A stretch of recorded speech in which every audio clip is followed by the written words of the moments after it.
ఒక్కసారి భగవంతుడి యొక్క నామాన్ని మనం తెలిస కాని తెలియక కాని పఠించినంత మాత్రం చేత పలికినంత మాత్రం చేత దానికి ద్విగుణీకృతమైనటువంటి ఫలితం ఉంటుంది. అది ఇంత అంత అని చెప్పనలవి కాదు. అటువంటిది ప్రదోష వేళలో భగవత్ సన్నిధానంలో కూర్చుని భగవన్నామని చెప్పినటువంటి ఫలితం ఏమిటో మనకి ఇప్పుడు తెలియకపోవచ్చు. కానీ అది మనని రక్షించిన రోజున మనం ఎంతో సంతోషిస్తాం. ఆనాడు పలకడం ఎంత మంచిదైందో అనిపిస్తుంది. కనుక నా ప్రార్థన ఏమిటంటే, ఒకవేళ మీలో ఎవరి దగ్గరైనా కార్డులు లేకపోతే ఒక్క జెరాక్స్ కాపీ తీయించుకోండి ఉన్న వాళ్ళ దగ్గర. ఇవాళ నా దగ్గర ఉండిపోయినటువంటి కార్డులు కూడా పట్టుకొచ్చేసాను ఇచ్చేద్దామని. కనుక లేనివాళ్ళు చక్కగా ఒక జెరాక్స్ కాపీ తీయించుకొని భగవన్నామం పలికే ప్రయత్నం చేయండి. ఇది నేను ఏదో వేళంబరం కోసమో ఏదో చెప్పించాలనేటటువంటి ప్రయత్నం దేనికోసమో కాదు, భేషజం కోసం కాదు. ఇది మనందరినీ ఉద్ధరించగలిగినది కాబట్టి నేను చెప్పిస్తున్నాను. నా అందరూ పాలు పంచుకుంటే చక్కగా దాని వలన ఫలితాన్ని పొందగలుగుతారు. నిన్నటి రోజు నేను కేదార క్షేత్రం గురించి ప్రస్తావన చేస్తూ ఒక మాట చెప్పాను. ఆ కేదార క్షేత్ర దర్శనం చేసేటప్పుడు ఒక నియమం ఉన్నది. కానీ సాధారణంగా 95% మంది అటువంటి నియమాన్ని పాటించరు దర్శనం చేసినప్పుడు అని. నేను చిట్ట చివరిలో దాన్ని మళ్ళీ విడిచిపెట్టేశాను. ఎందుకు విడిచిపెట్టేశాను అంటే, వారు అనుకుంటాను నన్ను వచ్చి అడిగారు కూడా ఏమా నియమం అని. దాన్ని విడిచిపెట్టడానికి కారణం ఏంటంటే, నేను చూడలేదు కేదార క్షేత్రం వెళ్ళినప్పుడు ఆ నియమం పాటించినటువంటి వాళ్ళని. దాన్ని చెప్పి అయ్యో మేము చేయలేదండి అలాగా ఏమైనా ఇబ్బంది వచ్చేస్తుందా అని మళ్ళీ అదో కొత్త ప్రశ్నలు అడుగుతారేమో అన్న భయంతో వదిలిపెట్టేశాను. కానీ మళ్ళీ అనిపించింది, పోనీ చెప్తే వచ్చిన దోషం ఏమిటి? దోషాన్ని తొలగించగలిగినవాడు పరమేశ్వరుడు. నువ్వెవరివి చెప్పకుండా ఆపడానికి? చెబితే ఇక ముందు వెళ్ళేటటువంటి వాళ్ళు అటువంటి భాగ్యాన్ని పొందుతారు. ఒకవేళ వెళ్ళిన వాళ్ళు అలా దర్శనం చెయ్యని వాళ్ళు ఉంటే దానివల్ల దోషమేం లేదు. మాకు తెలియదు శంకర, మేము అలా చెయ్యలేదు, మా దోషాన్ని మన్నించు, ఈశ్వరుడు మన్నిస్తాడు. కేదార క్షేత్రం వెళ్ళినటువంటి వాళ్ళు కేదారలింగాన్ని తిన్నగా కంటితో చూడకూడదు, వలయమును పట్టుకుని వెళ్ళాలి. వలయము అంటే చేతికి వేసుకునేటటువంటి కంకణం ఎలా ఉంటుందో అటువంటి ఒక గుండ్రటి వస్తువుని తీసుకెళ్ళాలి. తీసుకెళ్ళి అంతరాలయంలో ప్రవేశించగానే కంటి ముందు ఆ వలయాన్ని పెట్టుకుని అందులోంచి చూడాలి. అలా కానీ చూసినట్టయితే కేదారము చాలా గొప్ప శివలింగము కనుక, దర్శనము చేత మోక్షమీయగలిగిన శక్తి కలిగినటువంటి క్షేత్రం కనుక సమస్త బ్రహ్మాండము నిండినవాడు వీడే అని తెలుసుకోవడానికి ఒక వలయాకారాన్ని పెట్టుకుని కంటికి అడ్డంగా అందులోంచి చూడాలి కేదారలింగాన్ని. చూసి అది మళ్ళీ ఈ చేతికున్న ఏ కంకణమో తీసి చూస్తే దాన్ని అక్కడ పెట్టి రావలసి ఉంటుంది కాబట్టి మళ్ళీ మనసు ఒప్పదు.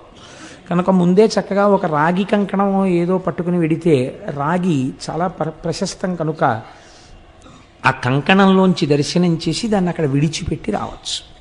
కాబట్టి ఇక ముందు వెళ్ళేటటువంటి వారు అలా ఒక వలయంలోంచి కేదారలింగాన్ని దర్శనం చేసేటటువంటి ప్రయత్నములు చేసేదరుగాక.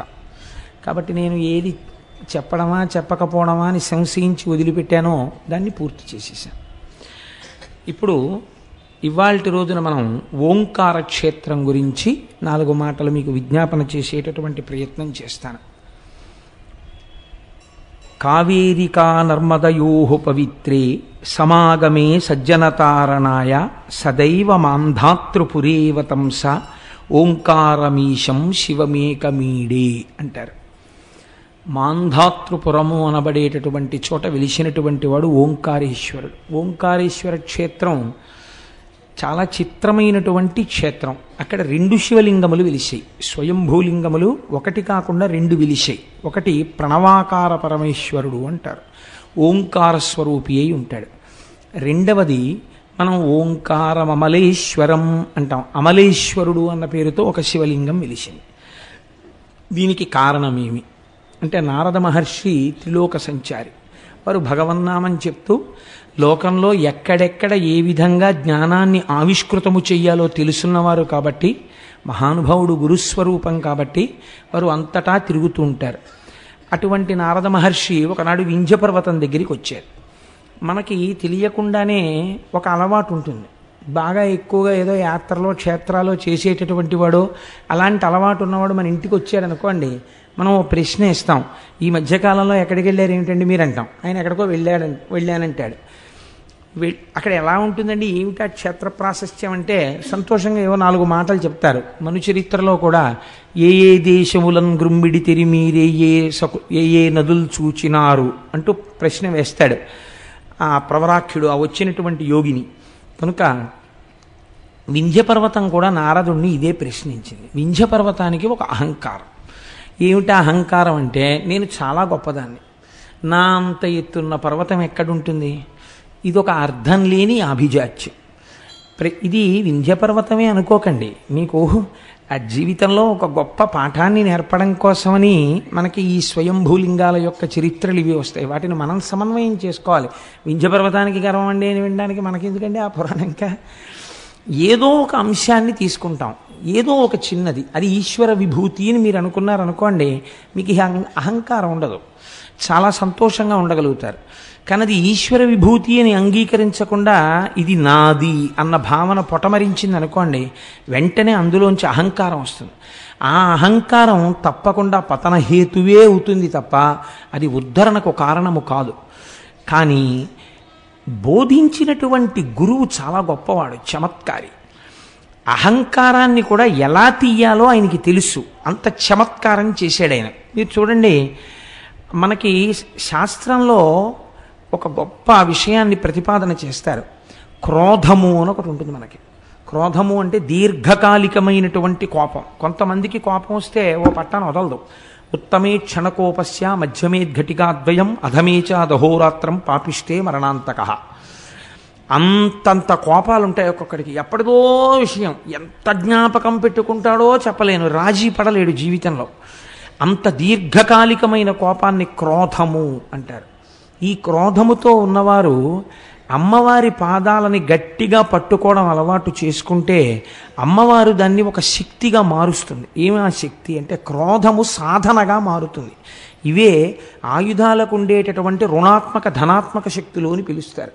ఇప్పుడు ఆ క్రోధం ఏమైపోతుందంటే, నేనెందుకు అవలేను అలాగా అన్న సాధనకి వెళ్ళిపోతుంది. ఇది విశ్వామిత్రుడి జీవితంలో జరిగింది.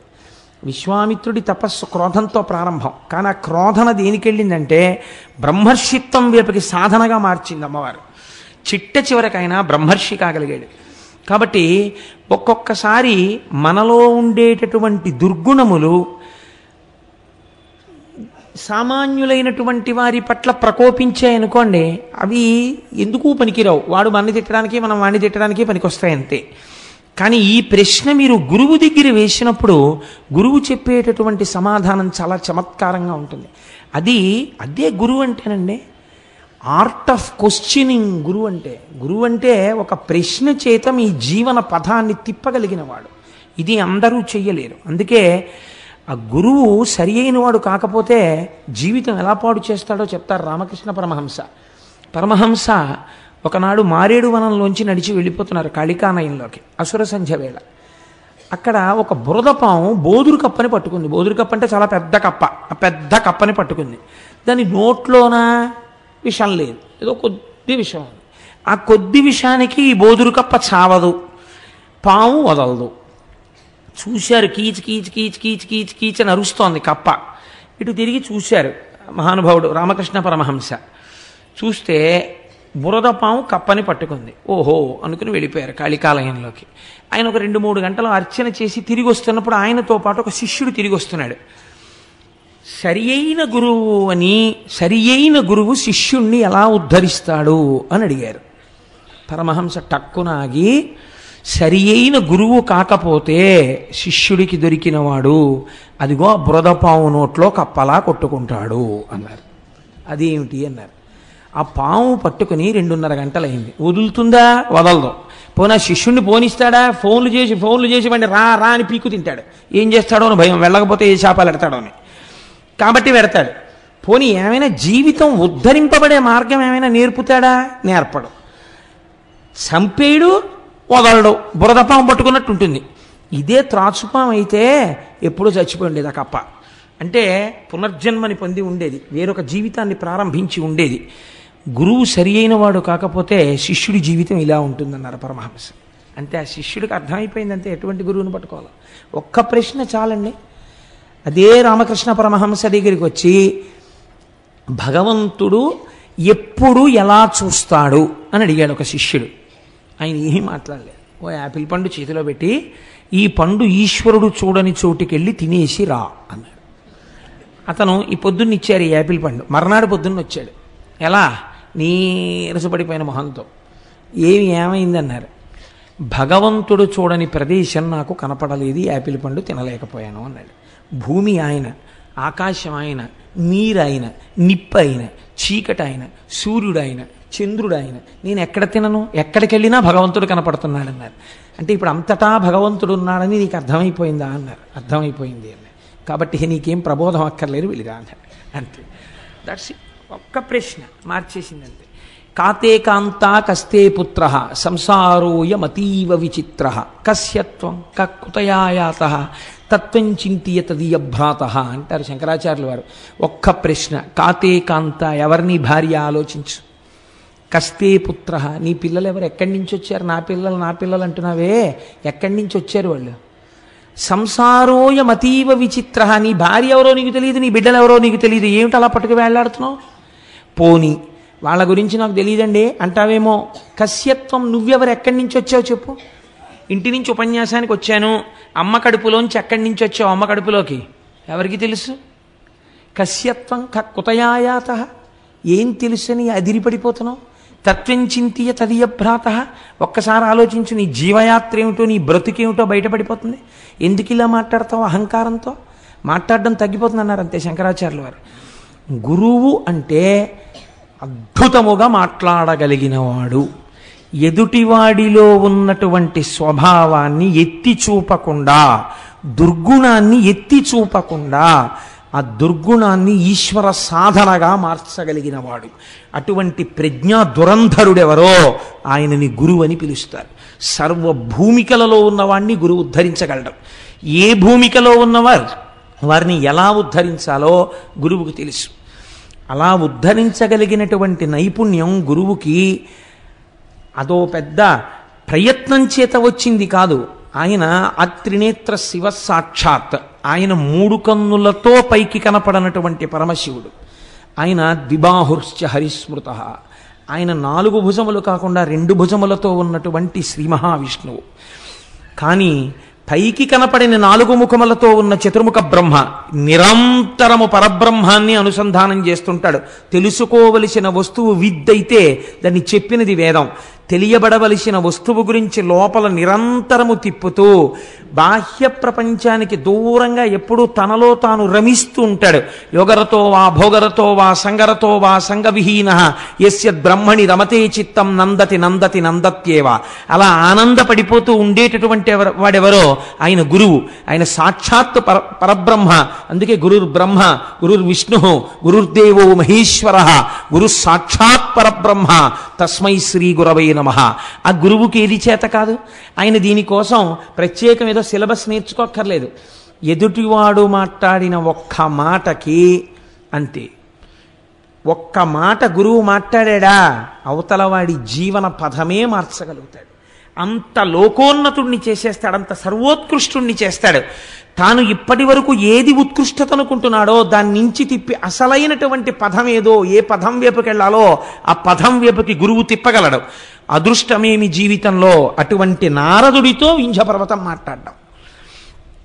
ఎంత అహంకారం ఉన్నవాడైనా కావచ్చు, ఒక గురువు దొరకడమే జీవితంలో అదృష్టం. ఆ గురువుతో మాట్లాడడమే అదృష్టం. వాడి జీవితం మారిపోతుంది అంతే. చూడండి, అందుకే శంకరాచార్యులు వారి రుణం మనం తీర్చుకోలేమండి. శంకరులు అందుకే అంటారు, మనుష్యత్వం ముముక్షత్వం మహాపురుష సమాశ్రయ. మహాపురుషుడు ఒకడు జీవితంలో తటస్థపడడం, ఆయనతో మాట్లాడగలగడం, ఆయన ఒక ప్రశ్న వేసి జవాబు తెలుసుకోగలగడం, ఆయన పాదసేవనం చెయ్యగలగడం, ఆయన వెనక ఆయన వస్తువుని వహించగలగడం, ఇవన్నీ కూడా జీవితంలో నీకు దొరకాలంటే దొరికే అదృష్టములు కావు. కొన్ని కోట్ల జన్మల తర్వాత నీకు ఆ అదృష్టం లభిస్తోంది. కాబట్టి గురువుతోడి సంపర్కము, గురువుతోడి అనుబంధము, గురువుతోడి కలయిక అంత గొప్ప స్థితికి తీసుకెడుతుంది. కాబట్టి ఇప్పుడు వింధ్యుడికి అహంకారం ఉండొచ్చు, కానీ ఎవరితో మాట్లాడుతున్నాడు? నారదుడితో మాట్లాడుతున్నాడు. ఆ నారదుడిని చూసి ఒక మాట అన్నాడు. ఎవరితో చెప్తున్నాడు ఈ మాట? బాగా జ్ఞాపకం పెట్టుకోండి. ఇది మనకి జీవితాన్ని నేర్పుతుంది. అందుకే గురువు దగ్గరికి వెళ్ళినప్పుడు తాను మాట్లాడకూడదు. మీరు దీపాన్ని వెలిగించేటప్పుడు ఏం చేస్తారు? ఒక్కసారి అగ్గిపుల్ల గీసి ఒత్తి దగ్గర చూపిస్తారు. ఆ దీపం మీ పూజ అయిపోయేంత వరకు ప్రకాశిస్తుంది. ఒకసారి వెలిగించిన తరువాత మీరు దానికి నమస్కారం చేసేసి పసుపు కుంకం వేసుకుని ఈ దీపము పరంజ్యోతి, ఇది ఈశ్వరుడు అని, నతత్ర సూర్యోభాతి నచంద్రతారకం నేమా విద్యుతో భాతి కుతోయమగ్ని అంటూ పూజ చేస్తారు. ఇంకా మళ్ళీ మళ్ళీ దీపాన్ని కదుపుతూ ఉంటారా పూజలో? కదపరిహ. ఆ దీపం నిధనం అవ్వకుండా చూసుకుంటారంతే. అవసరమైతే మీకు ఒక్క పోసినా పర్వాలేదు, కానీ దీపానికి గాలి తగలకుండా కాపాడుకుంటారు కదండి. గురువు దగ్గర అంతే. గురువు దగ్గర ఎక్కువ మాట్లాడరాదు. గురువు దగ్గర ఎంత ఎక్కువ మాట్లాడితే మీ మీద అంత బలహీనమైన అభిప్రాయం ఏర్పడుతుంది. గురువు దగ్గరికి వెడితే ఎక్కువ వినాలి. నాకు అన్నిటికన్నా భయం జీవితంలో ఏమిటంటే మా గురువుగారి దగ్గరికి వెళ్ళడమే.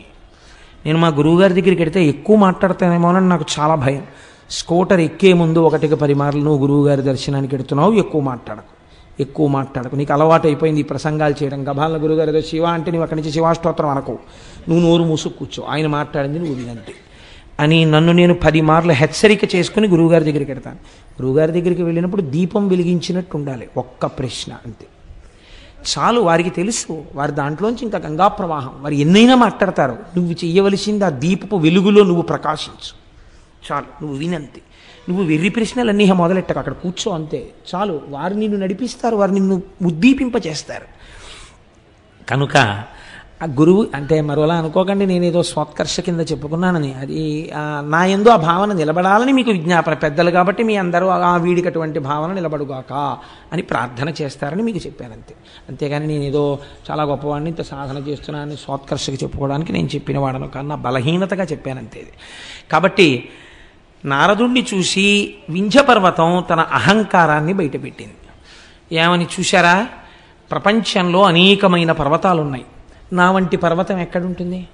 అనేకమైనటువంటి ధాతువులతో ఇంతెత్తున పెరిగి ఆకాశాన్ని చుంబిస్తూ అనేకమైనటువంటి శిఖరములతో అనేకమైన జంతువులకు ఆలవాలమై నా దగ్గర ఎన్నో పర్వతాలు పెరుగుతుండగా, ఎన్నో నదులు ప్రవహిస్తుండగా, ఎందరో కూర్చుని తపస్సులు చేసుకుంటుండగా, ఎన్నో గుహలు ఏర్పడి ఉండగా, పరమ పవిత్రమై ఇంతమందికి ఆవాసమై నేను అలరారుతున్నాను.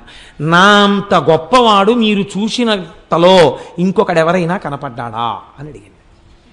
అంటే ఇప్పుడు అసలు నిజానికి వింధ్యుడు ఎవరికి నమస్కారం చేయాలి? చూడగానే నారదుడికి నమస్కారం చేయాలి. ఆయన కన్నా జ్ఞాని ఎవరున్నారు? ఆయనకి నమస్కరించడం కాదు, తన గొప్ప చెప్తోంది. చెప్తే గురువు అంటే ఇది ఎంత మర్యాదగా మాట్లాడాడో చూడండి. ఆయన అన్నాడు, ఓహో చాలా బాగుందో, చాలా గొప్ప మాట చెప్పావు, కానీ నేను నీకొక్క మాట చెప్పనా? అదే కదా నేను అడుగుతున్నది. నా అంత గొప్పవాడు ఉన్నాడా లోకంలో ఎక్కడైనా? చెప్పండి నాలాంటి పర్వతం ఉంటే అని అడుగంగా మౌనివరుడల్లన నవ్వి, ధరాధరేంద్ర నీకెనయ్యకు పర్వతంబు కలదే ఒకటి జగమందు ఎందునైనను వినుమా హిరణ్యకరి జ్ఞప్తికి వచ్చే నవగ్రహంబులా ఘనగిరికిన్ ప్రదక్షిణముగా నడుచున్ బలుమటలేటికి. చాలా గొప్ప ప్రశ్న అడిగావయ్యా. ముందే చీనోర్మై ఏటా మాటలు, నేను గొప్పవాడిని అంటాయండి, అలా మాట్లాడకూడదు అన్నారు అనుకోండి. అహంకారంతో ఉన్నాడు, ఎంతకైనా తెగిస్తాడు, చేయరాని దుశ్చేష్టితమును చేసి ఇంకా అధపతనానికి వెళ్ళిపోతాడు. కాబట్టి ఇప్పుడు అలా మాట్లాడకూడదు. ఎంత అందంగా మాట్లాడాడో చూడండి, నవ్వు నవ్వాడు. అని ఎడుగంగ మౌనివరుడల్లన నవ్వి, చక్కగా ఓ చిన్న నవ్వు నవ్వి, ధరాధరేంద్ర ఓ పర్వతమా నిజమేనోయ్ నీకెనయ్యగు పర్వతంబు కలదే. అయ్య బాబోయ్ ఎట్లాంటి ప్రశ్న అడిగావు? నీతో సమానమైన పర్వతం ఏదైనా ఉందా అని ఆలోచించినా నేను. నీకన్నా గొప్పదాన్ని వాటి పక్కన పెట్టబోయ్. నీతో సమానమైన పర్వతం ఎక్కడుంటుంది ప్రపంచంలో? ఇలా అంటే అవతలవాడు వినడం మొదలెడతాడు. ముందు అవతలవాడిని వినేటట్టు చెయ్యాలి గురువు, ఇది మొదటి లక్షణం. అంతేకాని అవతలవాడు వినకుండా విముఖుడయ్యేటట్టు చేశాడు అనుకోండి, అసలు వాడు వినడు, తనేం ఉద్ధరిస్తాడు? తను అవతలవాడు వినేటట్టు చెయ్యాలి. కాబట్టి అవతలవాడి యందు ఏ గుణము తాను ప్రస్తావన చేస్తే వింటాడో అది ప్రస్తావన చేసి వినేటట్టు చేశాడు. ఎవరుంటారయా నీతో సమానమైన వాడు? ఒకటి జగమందు ఎందునైనను, అబ్బెబ్బెబ్బే నీతో సమానమైన వాడు ఎక్కడున్నాడయా అన్నట్లో గుర్తొచ్చింది. వినుము, ఆ హిరణ్యగరి జ్ఞప్తికి వచ్చే అప్పుడే జ్ఞాపకం వచ్చినట్టు మాట్లాడుతున్నాడు. నాకు నువ్వు అలా అంటే గుర్తొచ్చింది, మేరు పర్వతం ఉందయ్యోయ్ గొప్పది అన్నాడు. ఎందుకు గొప్పది? ఇప్పుడు నేనే అనుకుని సంతోషంగా ఉన్నాడు. ఆ జ్ఞప్తికి వచ్చే హేమపర్వతం ఒక్కటి కలిగే ఒక బంగారు పర్వతం ఒకటి ఉంది, అదే మేరు పర్వతం. ఏమిటండి దాని గొప్ప అన్నట్టుగా వింటున్నవాడు ఏం చేస్తాడు? ఎందుకండి అని అడగనివ్వడు గురువు. అన్నాడు, భృకుటి ముడి వేశాడంతే వింధ్యపర్వతం. వెయ్యగానే కారణం చెప్తున్నాడు. నీకు లేదని చెప్పడు, వాడికి ఉందని చెప్పాడు. ఏది చెప్పాడు? నీకన్నా ఐశ్వర్యం ఎక్కువ ఉంది, నీకన్నా ఎన్ఎస్సి సర్టిఫికెట్లు ఉన్నాయి, నీకన్నా ఫిక్స్డ్ డిపాజిట్లు ఉన్నాయని చెప్తే గురువు ఏమిటి? వాడికి ఏమి ఉన్నాయో తెలుసుకోవడానికి ఆ గురువు గారు. వాడికి ఎంత ఐశ్వర్యం ఉంటే వీడికి ఎందుకు? ఎన్నడూ తనతో సంబంధమున్న వారి ఐశ్వర్యమును గురించిన ఆలోచన గురువుకుండా రాదు. ఆయనకి ఎంత ఉన్నా ఆయన ఇంకా ఉన్నతిలోకి రావాలను ఆశీర్వచనం చెయ్యండి. అవతల వారి ఐశ్వర్యం గురించి నీకెందుకు? నువ్వు గురువు అయితే వాళ్ళ ఆధ్యాత్మిక ఉన్నతి గురించి ఆలోచించు. వాళ్ళని నువ్వు ఎంత బాగా వృద్ధిలోకి తీసుకొద్దామని ఆలోచించు. అంతవరకు ఐశ్వర్య సంబంధం నీకేమిటి మధ్యలో అసలు? కాబట్టి ఇప్పుడు ఆయన అన్నాడు, నీకన్నా ఎందులో గొప్పదో తెలుసా మేరు పర్వతం? నవగ్రహంబులా ఘనగిరికిన్ ప్రదక్షిణమిగా నడుచున్ పలు మాటలేటికిన్. నవగ్రహాలు ఆకాశంలో తిరుగుతున్నప్పుడు ప్రపంచంలో నవగ్రహాలకి అందరూ నమస్కారం చేస్తారు. అవే కదా సుఖ దుఃఖాలు నిర్ణయిస్తాయి. ఆ నవగ్రహాలు మేరు పర్వతం యొక్క శిఖరానికి ప్రదక్షిణంగా తిరుగుతుంటాయి. నవగ్రహముల చేత ప్రదక్షిణం చేయబడుతుంటుంది ఆ మేరుపర్వత శిఖరం. ఎంత గొప్పదయా మేరుపర్వతం అన్నాడు. అనేటప్పటికీ ఈయనకి చాలా బాధేసింది. నిజమే, నాకు ఉన్నాయి ఇంతంత శిఖరాలు. ఏది ఎవరు తిరుగుతున్నారు నా శిఖరాల చుట్టూ? కుక్కలున్నాయి, ముంగిసలున్నాయి, పావులున్నాయి, పెద్ద పులులున్నాయి, సింహాలున్నాయి, నదులున్నాయి, పర్వతాలు అరణ్యాలున్నాయి. ఏది అట్లాంటి కీర్తి నాకు ఎక్కడుంది? ఇప్పుడు వెంటనే అన్నాడు, ఏం చెయ్యమంటావు అయితే నన్ను? నేను కూడా అలాంటిదేదో పొందాలి. ఇప్పుడు నవగ్రహాలు ప్రదక్షిణం చేసినప్పుడు మేరు పర్వతం పొందినటువంటి ఉన్నతి ఏది ఉన్నదో అంతటి ఉన్నతి కన్నా గొప్ప ఉన్నతిని తాను పొందాలి. అది ఏ ఉన్నతి? ఏం చేస్తే అంతకన్నా గొప్పదవుతుంది? అతనికి ఒకటి తెలిస్తే కదా అది అడగడానికి.